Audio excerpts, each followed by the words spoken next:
Secara ilmiah, populer Pancasila dapat dikaji sebab syarat teks ilmiahnya dimiliki oleh Pancasila. Sebab yang bagaimana tercantum di bawah ini kecuali. Jadi keilmiahan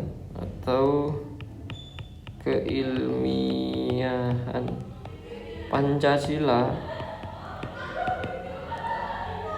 dapat dijelaskan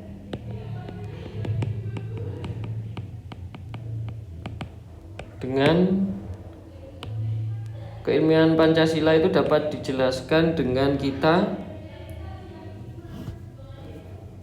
meneliti dari objek materinya, yaitu yang pertama adalah berobjek.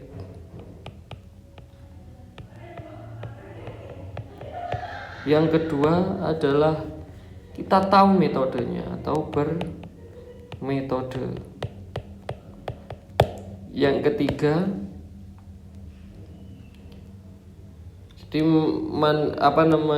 keilmiahan Pancasila itu pertama itu berobjek. Dia tahu bahwasannya Pancasila ini adalah tata cara hidup bangsa Indonesia yang telah membudaya. Jadi ada objeknya, siapa ya warga negara Indonesia sendiri. Bahwasannya memang Pancasila itu lahir dari keotentikan dari Nusantara itu sendiri. Yang kedua bermetode. Pancasila di sini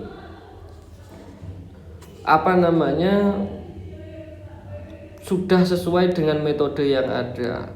Jadi rumusan sila-sila Pancasila itu cocok dengan realita yang ada di masyarakat. Lalu kemudian hasilnya disintesiskan dan akhirnya dirumuskan secara umum dan dijadikan Pancasila sebagai pedoman. Yang ketiga adalah bersistem. Maksudnya Pancasila ini dari sila pertama sampai terakhir itu mempunyai susunan yang teratur dan konsisten, dan kelima-limanya itu baik sila pertama, kedua, ketiga dan seterusnya ini satu kesatuan yang bulat dan utuh, tidak bisa dipisahkan karena mereka sebagai sistem. Namanya sistem itu saling berkaitan dan saling melengkapi, bulat, utuh, satu. Meskipun terpisah tapi dia tetap satu. Makanya kalau dia dicopot atau dibuang atau tidak ada, makanya itu tidak bisa berjalan dengan baik. Kayak gini, sistem itu diumpamakan adalah sebuah komponen di dalam elektronik. Kalau salah satu komponen itu rusak atau tidak ada, maka ya elektronik itu tidak akan berjalan sebagaimana mestinya.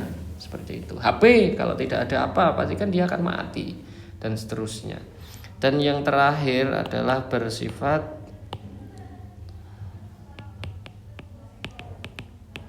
universal.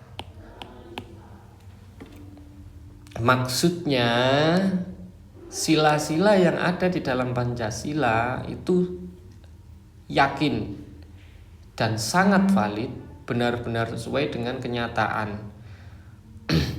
dan bisa berlaku secara umum di mana saja, kapan saja, tidak lepas dan terbatas oleh ruang dan waktu.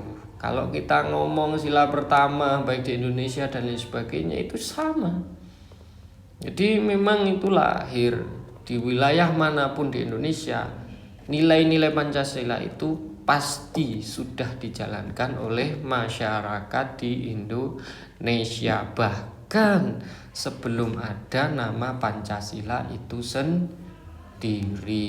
Jadi seperti itu. Kalau dilihat dari pernyataan yang ada dari keempat ini, objek ada, sistem ada, metode ada, universal. Yang tidak adalah empirisme. Jadi jawabannya adalah